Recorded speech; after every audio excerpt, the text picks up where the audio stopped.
এই আইন শৃঙ্খলা মানে ওই ধুলিয়ান শামশেরগঞ্জ মোথাবাড়ি বেলডাঙ্গা মডেলের কথা বলছেন সম্ভবত।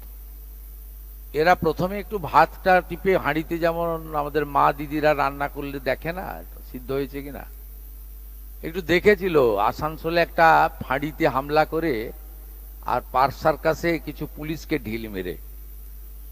আমার মনে হয় তারপর থেকে আর কিছু দেখতে পাচ্ছেন না আপনারা, না পাবেনও না, বিশ্বাস রাখুন। আর যদি করে আমার থেকে কোনো খারাপ মুখ্যমন্ত্রী ওরা দেখতে পাবে না। ঈশানদেব চ্যাটার্জি, আনন্দবাজার অনলাইন।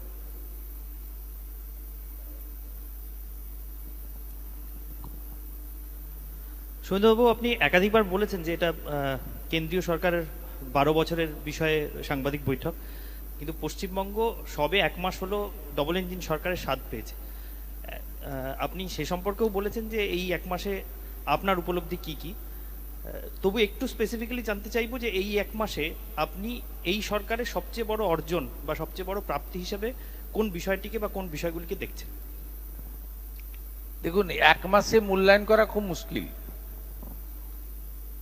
যে কাজগুলো অগ্রাধিকারের ভিত্তিতে করা উচিত, বিএসএফ কে জমি হস্তান্তর থেকে সেন্সাসের কাজ চালু করা থেকে অবৈধ অনুপ্রবেশকারীকে রাস্তা দেখিয়ে দেওয়া, এই ধরনের কাজকে অগ্রাধিকার দিয়ে যে জনকল্যাণের সুযোগ 21টা বিজেপি বা এনডিএ পরিচালিত সরকার পাচ্ছে, আমাদের রাজ্যের মানুষ পাচ্ছেন না। তাকে বাস্তবে রূপায়ণের ক্ষেত্রেই অগ্রাধিকার দিয়েছে।